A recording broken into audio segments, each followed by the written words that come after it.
I recognized that I had not hired an assistant because I didn't feel like I deserved to have an assistant because I didn't think I was really that busy or um, that needed or I could do everything myself. Welcome to Hey Awesome Girl with Tivi Jones. Every week, we interview amazing boss babes in tech, medicine, law, entrepreneurship, entertainment, parenting, and more. About their lives, their goals, their why, in order to discover how every day they're working to add more pleasure, ease, and abundance in their orbit. Ooh, hold up. We gotta unpack that. This show is part business advice, part life coaching, part real talk with girlfriends. See how she be coaching me? If you're looking for a show that's real and relatable, but also inspiring at the same time, this is the one for you. I'm your host, Tivi Jones. I'm founder and CEO of the creative agency Hey Awesome Girl. I am dog mom to Olivia, the cutest little dog on earth. And I am someone who still, to this day, prefers to do my own hair and nails. Well, my nails aren't done right now, but you get my point. In my business life, I've grown businesses and audiences and managed million-dollar budgets. I've led large marketing teams and generated seven-figure contracts for my clients. On this show, I talk to other boss babes as we figure out how to add more pleasure, ease, and abundance in our lives. And if I look confused, it's because sometimes I am confused. Like, how do we actually make this happen?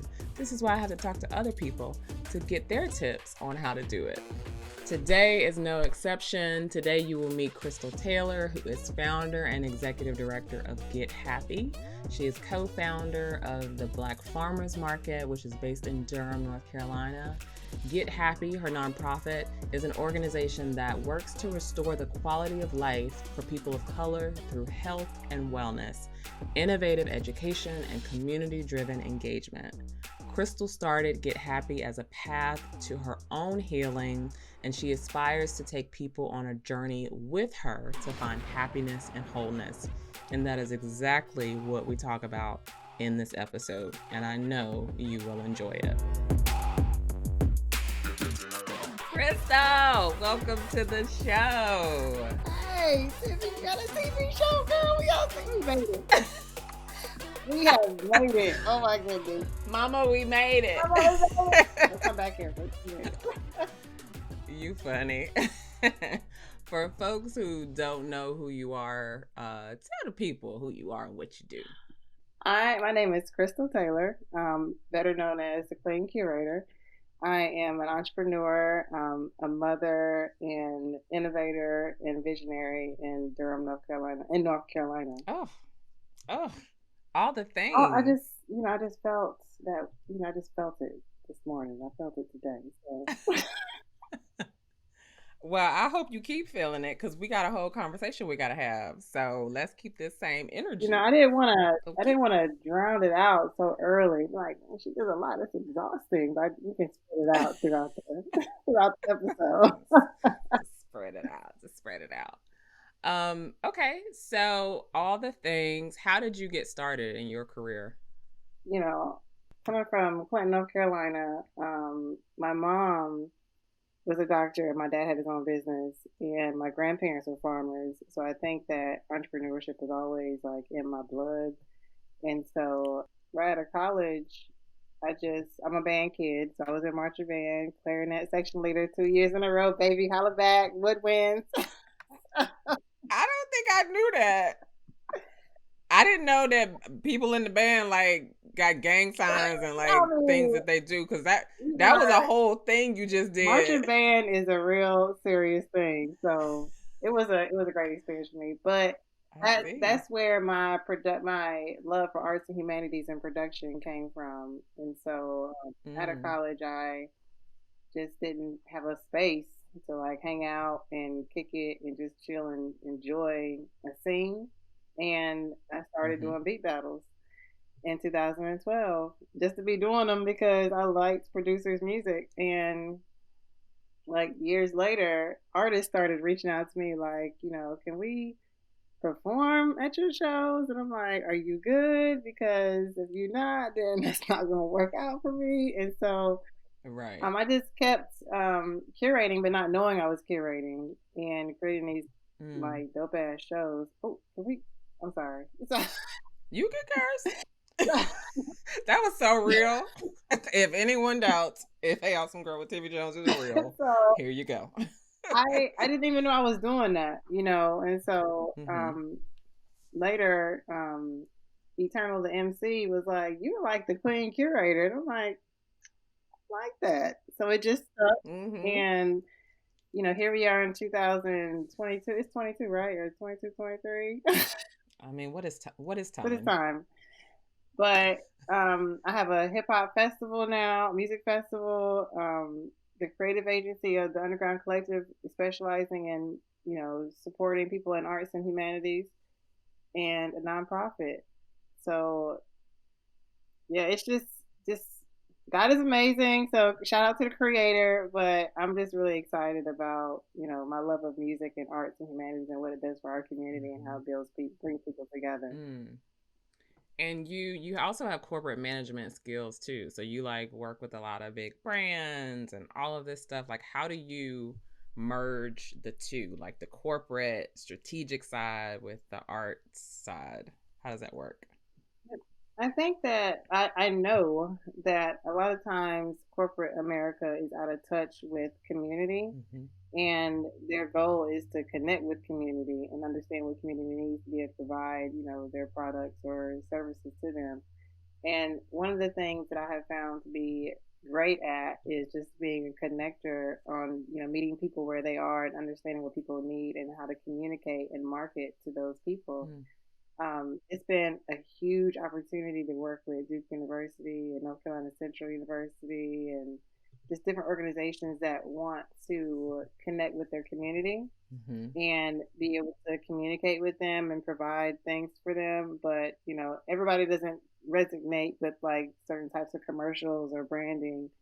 So the experience that I did get when I worked with Blue Cross and Blue Shield in marketing strategy was incredible Mm. because it's something that can be used all across the board. Mm-hmm. Just knowing who the people are that you want to talk to, you want to connect with, and you wouldn't be amazed, but people would be amazed that it's really difficult for people in those boardrooms to figure out what's the proper message to connect with the community. Yeah.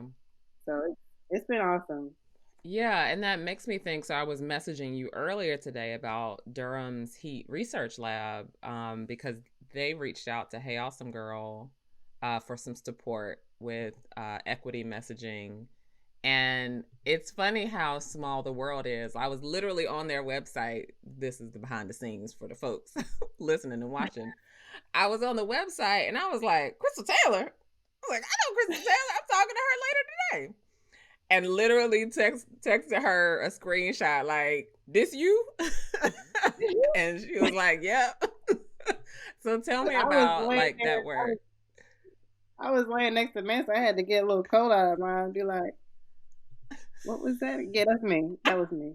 Make sure it won't nothing crazy, it was, but it was me. It was me. That's so real. What work do you do for them and what's that like? For Duke University School of Nursing, I was fortunate to be able to work with them to create episodes that were surrounded around health disparities for HPV and Mhm. HIV. And Mhm. Dasan Hanu and I got together. He wrote the screenplay. I executive produced it, and we created like four incredible episodes of a black family, sharing their experiences around sexual education, relationships, and drama.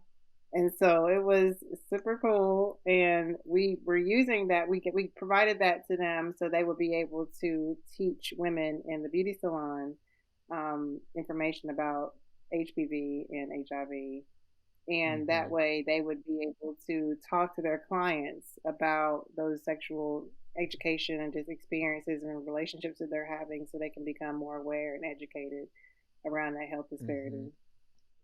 So that is the kind of work that Get Happy is doing out here, educating people through film with health disparities. Now, you know that aligns with what I love. I want to talk about the day to day of what it's like running a nonprofit. Like, what's the real deal entrepreneur? Like, what do you do on it? Like, is there a typical day? Is there not? Like, what are just some of the things that go into running an organization like Get Happy? Being an entrepreneur is hard in general. Like, it's not for the weak, and it's not for people that are not determined and fierce, I would say. Having a child and a nonprofit and being an entrepreneur is like a whole nother beast that is like, bruh, I'm gonna throw my laptop and my phone today and just not do anything. I don't have a clear like standard day to day for Mm-hmm. nonprofit. Okay. Or my businesses. Like every day is totally different. Every day is weird, and there are great days that it can be amazing. You know what I mean? And you can relax. Yeah. But for me, with the nonprofit, I am constantly thinking around things that enhance my programming and the projects, and making sure I've connected with proper mentors to help me build the nonprofit because it's fairly new. It's only a year old, but Mm-hmm. we've been able to really accomplish a lot of things by having partnerships with Duke and Central and the School of Nursing to be able to take it somewhere. Yeah. But we still have to do community activating and Mm-hmm. engagement. And so that's the part that I think racks my brain. Like, there's a lot of moving parts that go to creating a nonprofit and then sustaining it, Yeah. and you need to make sure you have a working board, staff members, Mm-hmm. contractors to Mm-hmm. help you move it along. So the nonprofit keeps me up at night. I'm not gonna lie, because I want Yeah. it to do well, and it's like starting a whole new entity all over again from scratch when I have like these other things that are strong and rolling. But Right. it's just what happens. You have to take a lot of time into it, and I stay up a lot of times working on it. Yeah. Yeah, I mean that's the thing that people don't talk a lot about, especially in this like social media world of entrepreneurship. Like it it takes a while, or it can take a while, and it's really tough. It's not all sunshine, rainbows, and puppy dog kisses. It can be a really tough journey, but if you stick with it and you keep doing the work, like you'll eventually get where you're Yeah. going. And so it makes me think like what's the big vision for Get Happy? Like what does it look like in 10 years? Who are you working with? Let's start naming and claiming some stuff right here on the show. I wish I had my treasure map behind me, because on my treasure map is a picture of me and Issa Rae. Um, Yes, Queen, the and Queen Issa. yes, because I've met her, I've talked to her, I've watched her from beginning to now. Um, it's forget for me, forget happy. I want Get Happy. Get Happy will be a space that empowers people of color, and people that are not able to have resources to be able to better themselves and to help heal themselves. Like, I literally Mm, started it because I wanted to find my own happiness, and I mm-hmm. wanted to heal. And coming Mm, from unhealthy relationships that I have been in, I wanted to be able mm-hmm. to feel what feeling whole felt like. And Yeah. even though I didn't grow up in a situation that was poor, I still Mm-hmm. resonated with certain generational traumas. And Get Mm-hmm. Happy for me means that I want to help people come on a journey with me to find happiness and Mm-hmm. wholeness and Mm, heal those traumas that have latched onto them they're probably not even aware of, that are keeping them from feeling that. And yeah. so that's, exposing people to things that they've never experienced non-traditionally. You know what I mean? Like, Mm-hmm. who knows how, rock climbing or swimming or playing tennis or making music can relieve somebody's stress from things they're going through every day because of something else being triggered in their Mm-hmm. mind or their spirit. Mm-hmm. So Get Happy is the long run. Like, Yeah. I think that like you just said, like I've been, working in the entertainment industry, music industry for almost 10 years. And now I'm able to sit back and relax and, enjoy my day how I feel like it and spend Mm-hmm. time with my son. And, but the nonprofit is for him, it's for our legacy, and it's for people to find happiness and healing. So Mm. the nonprofit is a long run. So I'm definitely seeing myself work with Will Smith, Kevin Hart, and Mm-hmm. Issa Rae because of all the amazing work that they do around the community and Yeah. building. Um, so yeah, I'm planning on going to see Issa Rae in LA next week for my birthday. So she don't know it yet, but Okay. we It's gonna we gonna gonna. pop up. I don't know. I'm gonna go to her restaurant and be like, I didn't even know you was gonna Issa be here, here. girl. How you Issa here. Tell you so, doing? Crystal. Want to see her. She knows. She knows. Come Just walk in on. like, oh hey girl. Hey, how are you? So you don't look, you don't remember me, but you do. Okay, thank you. You better workshop that in your brain. Prepare for that success. It's all up there. Listen, play out a music video real fast. Okay, so I'm like, girl, look, all we gotta do is put a song on, and we can work this video out. Okay, I already know. I saw Okay. you on TV. Well, What did they say? Instead of when you see it, you believe it. When you believe it, you'll see it. mhm, Okay. I do I'm want. telling you. I want to dial back to what you were saying about healing, though. So at Hey Mhm. Awesome Girl, we talk a lot about pleasure, ease, and abundance. We have a whole framework behind that. And a lot of that came out of my own healing journey. And I forgot who I was talking to, so I apologize if they're listening and they're like, I said it, because I do like to credit my sources. But we were talking about, it may have been Beth Carr, a friend of mine, Beth Carr. If not, I'm sorry, whoever it really was. We were talking about how entrepreneurship has been part of our healing journey, and we learned a lot of things about our own traumas and weaknesses and growth opportunities because of entrepreneurship. I know for me, and we might get a little bit personal on this part, so I know for me, I learned a lot about like the money stories and the wealth and abundance and the scarcity mindset that I had growing up, and then the messages that I received either verbally, either explicitly or implicitly from my parents about money and success growing up. Things that I didn't even realize were holding me back in a lot of different ways, like addressing specifically that one issue around scarcity has helped my business grow like so much over the past few years. And there have been other things that I've addressed too, but if you don't mind sharing, like what are some of the things that entrepreneurship has taught you to address in your life that maybe the audience would find helpful? Well, that was very, very real. And being an entrepreneur, I just up until the last couple of months, I thought I was a good entrepreneur. Um, but I recognized that I'm laughing because I'm was like, I get it. I was a horrible entrepreneur. And a lot of that was because of my lack of like how I handled money and my fear of money and also my fear of not feeling deserving. Mm. Is that It's my just mess. buddy? It's mess. It's mess. Okay. Mess No, we can keep talking. Let's just keep going. And so I took a self discovery class and then I took a self abundance class. Uh-huh. And I recognized that, and like I said, my mother was a doctor, my father had his own business, and but I was never taught about how to count money, what to Mm. do with money. Mm-hmm. And it wasn't something that was talked about. And to be really honest and vulnerable, like we lost our home my first year in college Mm. and it devastated our family just Mm-hmm. because nobody was talking about what was really needing to happen, what was going on, what we didn't have, what the lack was.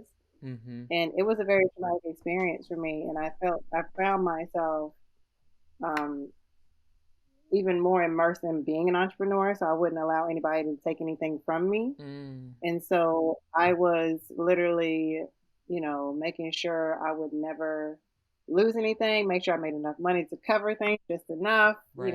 And so after doing a lot of intentional work and healing and like real, like really looking at myself and what I was doing and watching my movements Mm-hmm. and my behavior, I recognized I was doing the same thing that my parents were doing. Mm. Oof. And I had to stop and say, okay, I am deserving. Yeah. You know, I deserve this because I worked really hard. I need Mm-hmm. to also make sure I manage money better. Right. And these are the things I need to do. And even doing that and like Mm-hmm. opening my bank account, I literally cried one night from like seeing what the big picture really was and what I needed to do and what I Mm. didn't do. Mm-hmm. It was a lot to deal I've with. And it was I've been just there. like, Yeah. yeah. So entrepreneurship has literally saved my life from Mm-hmm. being a recurring pattern Mm-hmm. of my, my family's generational stuff. Yeah. Um, and I owe it to the fact that I wanted change Mm-hmm. enough to implement it and not being afraid of it. Because once you get comfortable living in a dark space, Mm-hmm. um, you don't want to maneuver from that. Yeah. But when I actually felt the light Yeah. from doing the correct things Mm-hmm. and facing my fears, Mm-hmm. I was like, oh, let me get this bookkeeping and QuickBooks going over here. Like, shoot, Okay. this is amazing, But you think that you're gonna have so many problems because you're not doing things Mm-hmm. and you're seeing one little thing is wrong, and then it's gonna lead to four other little things. But Yeah.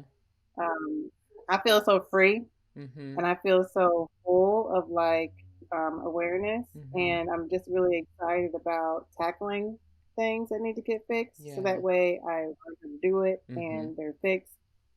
But entrepreneurship really has saved my future and my son's life. You know Yeah. what I'm saying? Because now I can teach him Mm-hmm. his first experience with money can be better than what mine was. Right.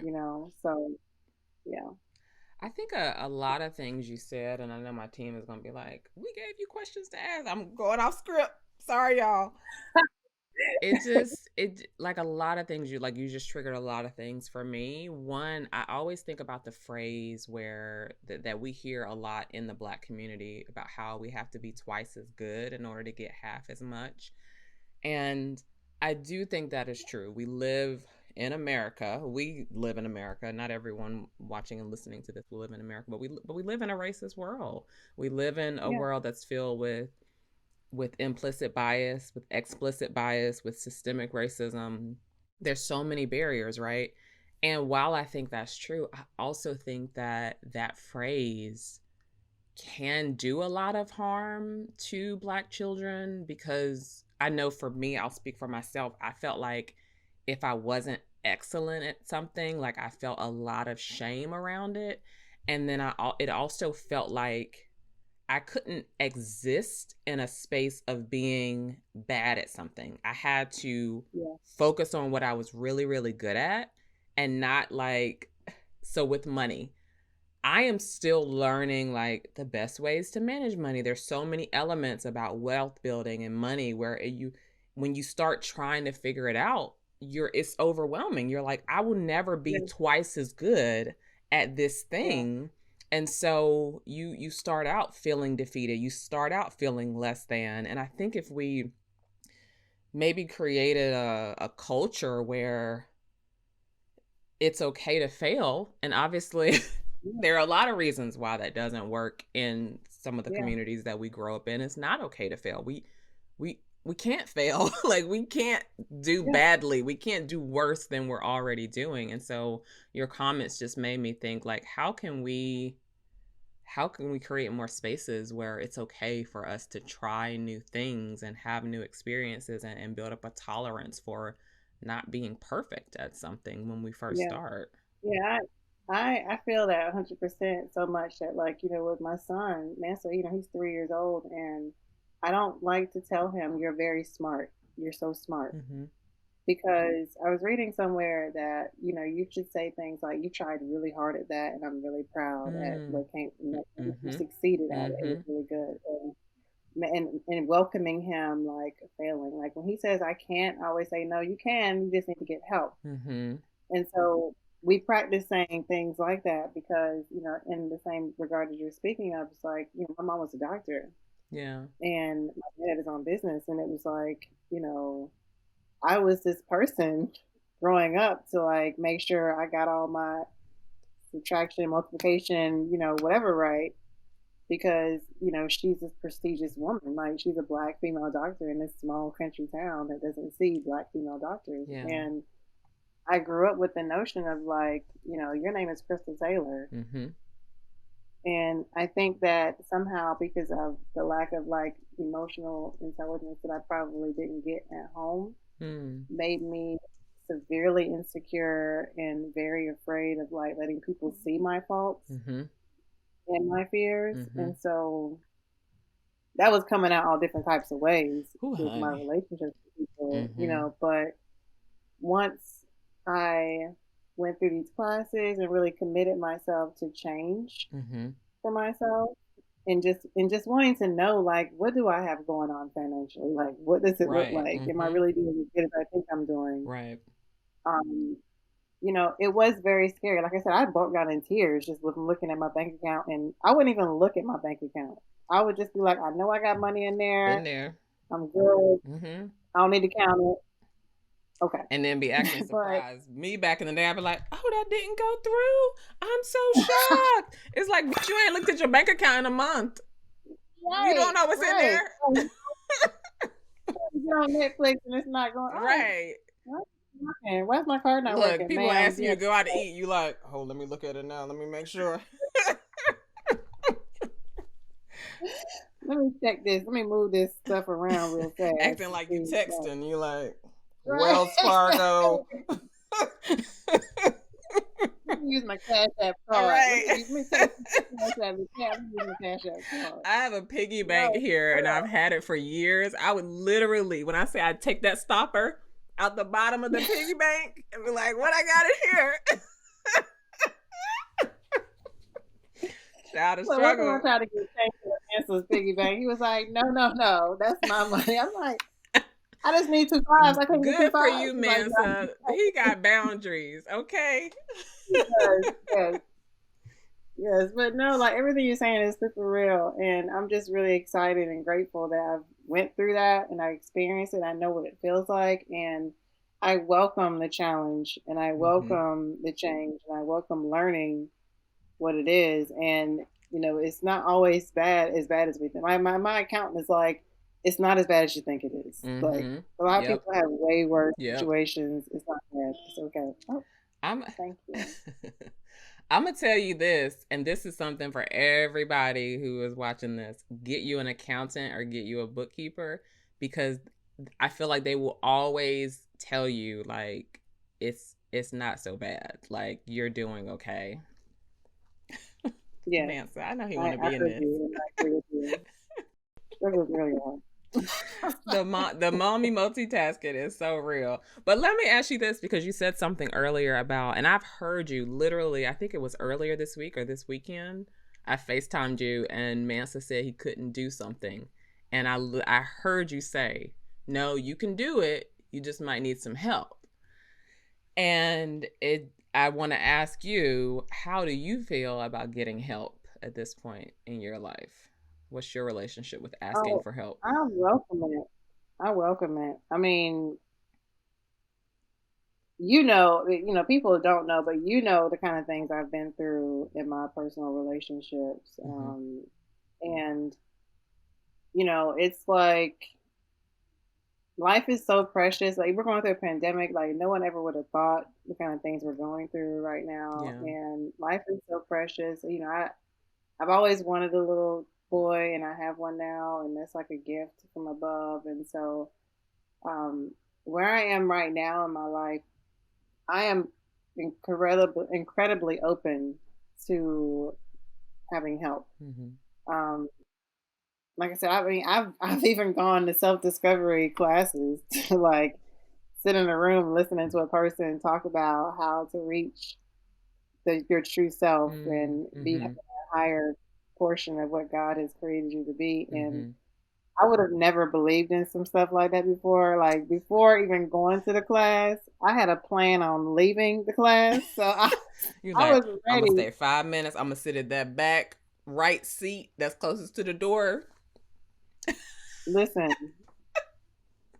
see, I had my alarm on my phone ready to be like, oh, I gotta take this and go outside.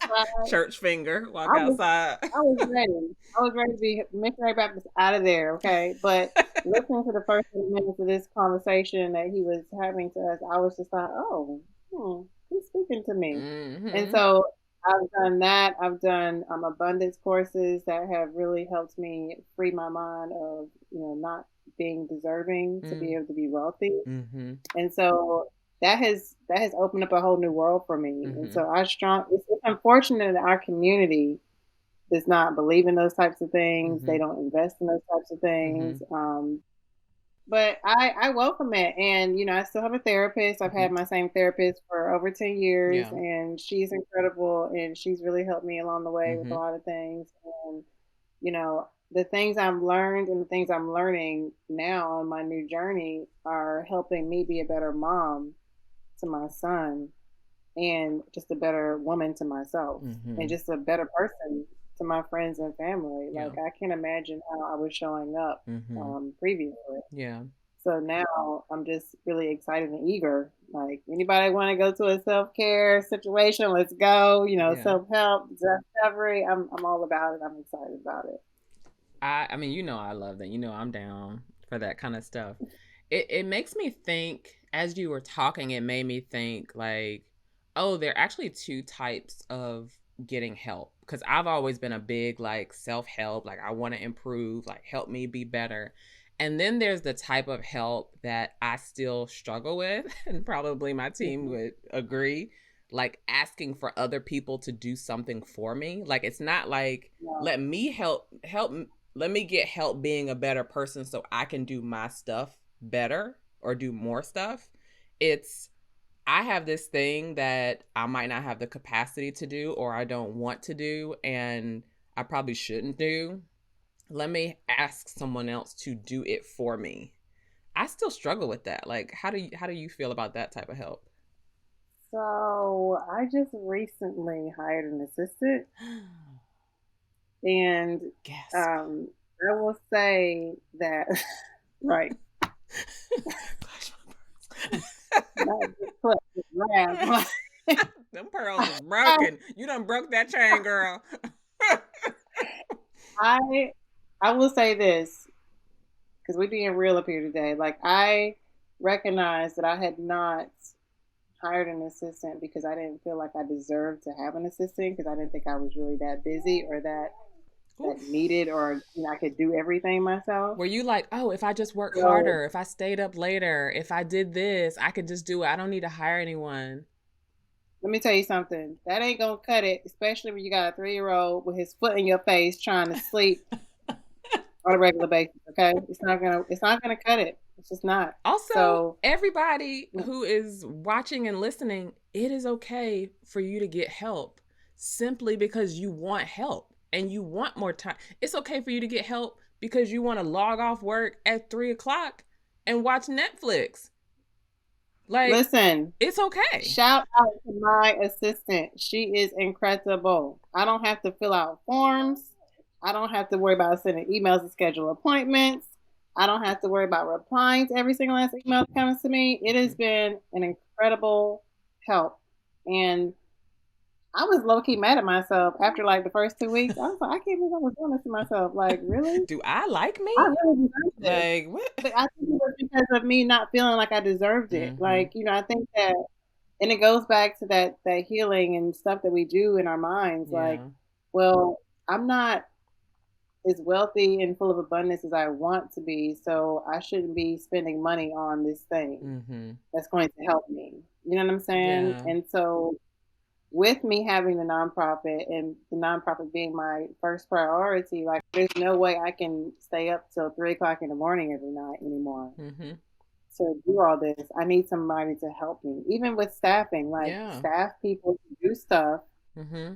and let that be what it is. And I didn't feel like I deserved to have to. I feel like I need to keep working hard Yeah. and stay up. and make it work and multitask some more. Yeah.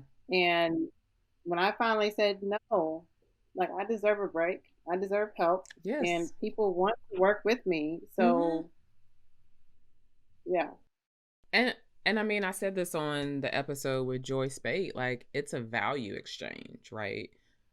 I mhm. have staff, I have an amazing team. They give me amazing work. I pay them for that work. Like there's going to be someone that will be thrilled to help support you, support your vision, Yeah, learn the work that you're doing for whatever reason.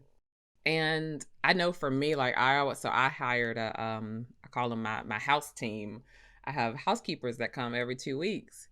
And I remember growing up, like, you know me, I'm from Rocky Mount. Like, we ain't have yeah, money.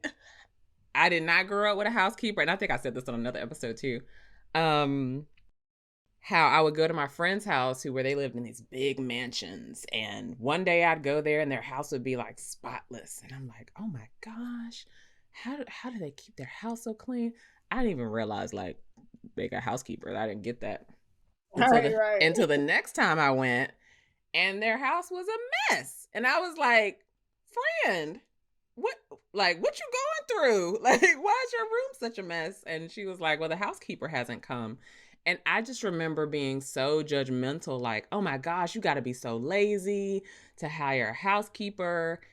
But those were the money stories that I learned from my family. It's like I learned like you do the work. If you don't have some, if you can't do it, then you're not working hard enough. And only lazy people hire other people to do things that they should be doing. That like right, should in my head, like you should be cleaning your house. You should be following up on all your emails. You should be doing all your client work. That should kept me struggling for years and kept me small for years because I felt like I should be doing everything where no, like right, you can hire other people to help and support you. You don't have to do everything. right. Absolutely. I'm really grateful to have the team that I have on both parts with Beats and Bars, Underground Collective, and Would Get Happy because they really enjoy the work that we do and the Mm-hmm. work that they're doing. And so I feel very fortunate to be able to put them in positions to be able to enjoy doing the work. So with that, like I have to have help to keep myself together so I can even be able to Okay. perform and be good for them too. So yeah. Mm. Mansa, go ask grandma for help. This is real. This Oh is raw man, so footage right it's here. so So real. Now, what's next for you in the next like 12 months? What are you looking forward to? I'm looking forward to doing incredible things with Get Happy. We have a skating party coming up for a community engagement in a couple of weeks in March. And then we'll be doing some more work with Central and Duke University. So that's going to be exciting to produce that stuff and put it out. Yeah. And just building, we're going to be doing some really great things with Underground Collective with local universities. UNC is one of them. We're going to Mm-hmm. be doing some event curation for them and just like creating awesome things. I plan on spending a lot of time on my farm back home. So I'm Okay. going to be yeah, I'm excited about being on that tractor and just working in the dirt. I'm I'm gonna need excited that about that. invite. You know, I need that invite. Okay. Girl, it's gonna be so much fun. Like, help me build the greenhouse, Tiffy, because you got that little cute greenhouse on the front. I got you. I got you. I might have to you might have to have someone tow that tractor to my land to help me clear out some space. Hey, I ride it, girl. I rode that tractor for 8 hours straight one day. It was amazing. We definitely need to go out there to the farm. You know I'm Hmm. down. That's my Yeah. jammy jam. Where can folks find you online? They can find me at anywhere at the Queen Curator. I'm on LinkedIn as Crystal E. Taylor and Facebook Crystal E. Taylor, but I don't let everybody through on Facebook, so you're gonna have to just follow me on Instagram, okay? Okay. All right, Crystal. Well, I have definitely enjoyed talking to you today. I even enjoyed seeing Mansa's little hand peek in. Does he wanna say bye to the folks? Yes, come here. Come here. Come on. No. No, he He doesn't. just want to complain because I'm talking to somebody else. I can't. This is the first time I actually talked to one of my friends today for more than 30 minutes. And now he's sitting here just wanting to let me have that. He just wants your attention. All right, girl. Well, always a pleasure to talk to you. My pleasure. And I will see you next time. Thank you so much for watching this episode. I hope you not only enjoyed our chat, but I hope it helped you think about your own happiness and your own healing journey. We talked about a lot of great things in this episode. Crystal brought up some amazing points about getting out of generational cycles of trauma. She talked about building your legacy for yourself and your family. She talked about the importance of asking for help in order to become a better parent, a better friend, a better family member. Also, her point went about the event that she was going to, and she was already planning to like leave the healing event early, and how that healing event was really transformative to her life. Like, that point is all about approaching new ideas and new concepts and new modalities of healing with an open mind. And it definitely ties back to our pleasure, ease, and abundance framework and our social mission at Hey Awesome Girl. We want to help more people heal, especially women of color, especially entrepreneurs. As Crystal and I talked about, entrepreneurship has been a path for healing for myself and for her. And I think it can be a path for healing for a lot of people if you open yourself up to the idea of healing. So one thing I want you to think about in relation to this episode is, how are you opening yourself up to new ideas around healing? How are you actively working on your healing journey? How are you asking for help in your life? Please consider that over the next week. Add new things to your life that give you a little bit more freedom, that give you the help and support you need. Ask for help, hire more people, whatever you have to do to take some of the load off of you so you can have the space and the bandwidth to start your healing journey or continue your healing journey. As a reminder, our social mission at Hey Awesome Girl is to celebrate and empower women, especially women of color. We believe digital entrepreneurship is a resource to increase confidence, close racial and gender wealth gaps, and provide a means of freedom for women all over the world. As we like to say, empowered women empower women, and that is exactly what we're trying to do with this show. I hope you stay tuned for our next episode with our next boss babe. Who's it going to be? I don't know. Maybe I do know, but I'm not going to tell you. Until then, please follow, like, and subscribe. This on all the channels you can find us on. Leave a rating and review. If you listen to something in this episode and you were like, oh my God, that makes me think of so-and-so, send this show to so-and-so. I'm sure they will thank you. Until next time, please remember to stay awesome, girl. So it's me again, just jumping back on to share a special resource with you. So I know I talk a lot about our pleasure, ease, and abundance framework that we use at Hey Awesome Girl, but maybe you aren't quite sure what that means and how you can incorporate that into your life. Well, we have a free resource for you that can help with that. It's our pleasure, ease, and abundance playbook. In this playbook, I outline the 9 elements of pleasure, ease, and abundance you need to consider to help you create a life that is fun, fabulous, and free. I walk you through journal prompts, I share resources, and give you some actionable steps you can take to get you further away from stress, exhaustion, and being broke. To download this free playbook, go to heyawesomegirl.com/framework, enter your email address, and we'll send it right over to you. That's heyawesomegirl.com/framework to download your free playbook today.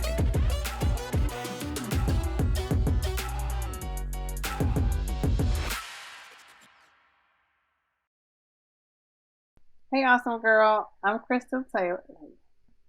What's my name? She's crying again. Okay. Get this right, Crystal. Oh, Nana.